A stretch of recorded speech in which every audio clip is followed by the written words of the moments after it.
Look, these are challenging times, so what I can offer is a cup of black coffee with Hawaii.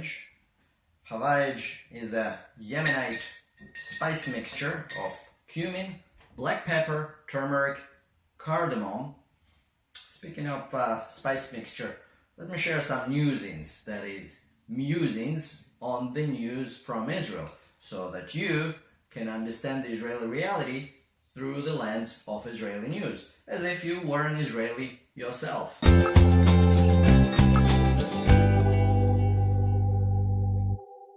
Alright, let's read some headlines from Israel. Some are political, some are COVID related, and some are just purely entertaining.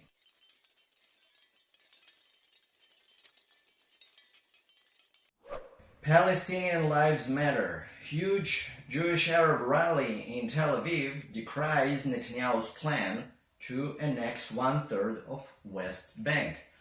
Indeed, it was a very unusual demonstration because of the fact that both Jewish and Arab Israelis came out to protest, and because the protesters waved a tapestry of Palestinian and red Soviet flags on the Rabin Square in Tel Aviv.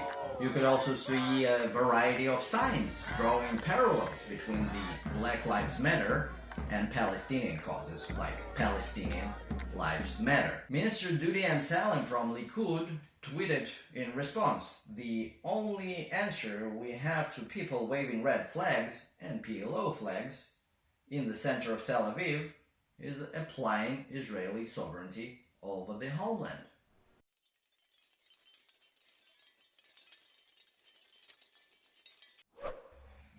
Benny Gantz, the alternate Prime Minister of Israel, that is his official position, alternate Prime Minister of Israel, who is also a Minister of Defense, has repealed order against Palestinian Authority banks through which salaries are paid to murderers of Jews and their families. Okay, it is well known that the so-called Martyrs Fund of the Palestinian Authority is paying monthly salaries to the families of Palestinian Arabs involved in attacking or killing the Jews. Gantz's predecessor, former Defense Minister Naftali Bennett, issued sanctions against Palestinian banks from transferring monthly payments to murderers of Israeli citizens. And the Palestinian banks have indeed stopped doing so, which created a backlash on the Palestinian street. The Palestinian Authority pressured Netanyahu and Gantz to freeze these sanctions, and Gantz indeed postponed their implementation to re-examine the situation. The outrage is now on the Israeli street. On the other hand, just a few days before that, Gantz ordered military preparations for Israeli sovereignty in Judea and Samaria. Now, watch my video about annexation and Israeli sovereignty to learn more. I'll link it below. So Gantz, representing the Israeli center, appeals to the left and to the right in turns.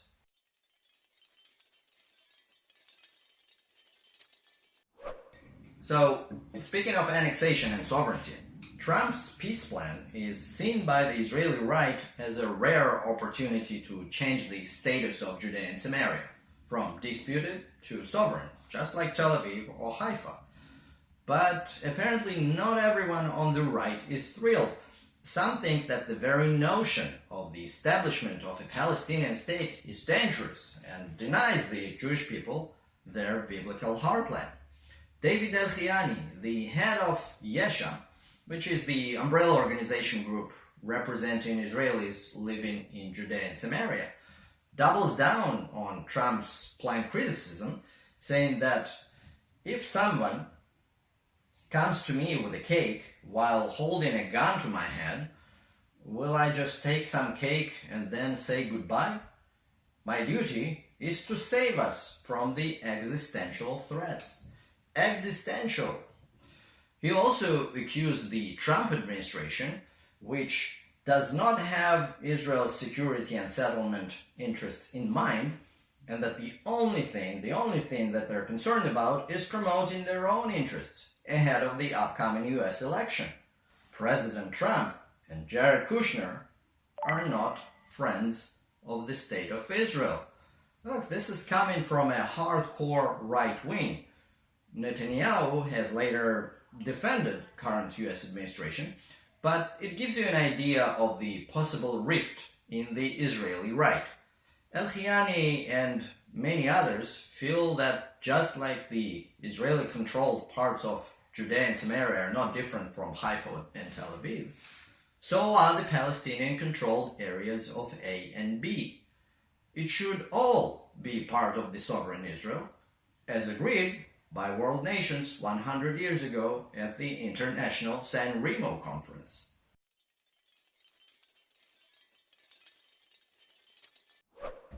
A senior Israeli health ministry official warned that Israel is on the verge of a second wave that will lead to a widespread outbreak of the coronavirus. Corona Shmorona, Israel has managed the COVID lockdown quite successfully, and recently most of the restrictions were lifted. For instance, Israel, which has the highest number of museums per capita, is now opening their doors with some limitations. Tel Aviv Museum of Art is among the first museums worldwide to reopen. For budgetary reasons, only 40% of its employees are back, forcing staff, including curators, to double as museum guards. So the museum visitors in Israel can now keep social distance from each other and from the exhibits of Jeff Koons, who is the international pop culture phenomenon. Now, Jeff Koons is not really my thing, but you can't be too picky about your museum these days.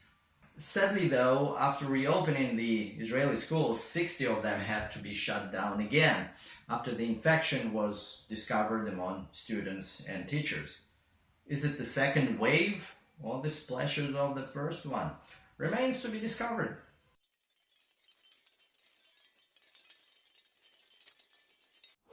Israeli car dealerships report a 60% drop down in car sales during the coronavirus months. Well, makes sense, we drive less. One thing you have to understand about Israeli car market is that we pay 100% tax on our cars. Yes, 100%. So think about your current car lease payment and now think twice. Literally twice. And the same goes for gas, 100% tax. The origins of these taxations are in the 50s, when Israel was in its socialist phase and considered a car as a luxury.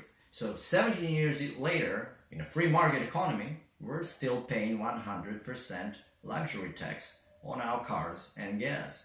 Some say the tax remained to decrease congestion. But if you drove in Israel, you know it doesn't work. It is also not fair. Tax the actual usage, not the ownership. So as a result, Israelis prefer to opt for smaller cars, with Hyundai, Toyota, and Kia as the top three preferred brands.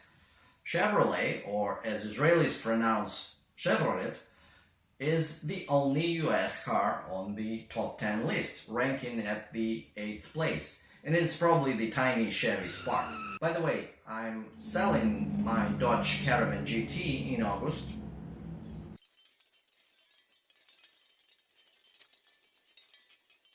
Likud Knesset member Sharon Haskel announces plans to advance cannabis legalization reforms, easing restrictions on recreational and medical use for ages 21 and older.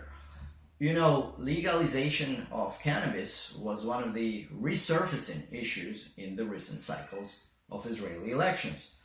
Even some religiously affiliated parties declared legalization as a part of their political platform, trying to sway some non-religious voters. But Israel is not only experimenting with legalization. Our country is excelling in high-tech agriculture and also pioneering in the medical cannabis industry.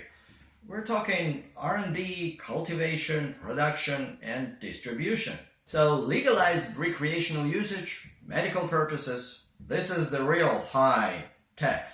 Excuse me, I just couldn't help myself with a pun. Alright, if you found this informative and worthwhile for others to see, Please help the YouTube algorithm by liking and subscribing. You know the drill. Litraot. I'll see you in the next week's Nusings.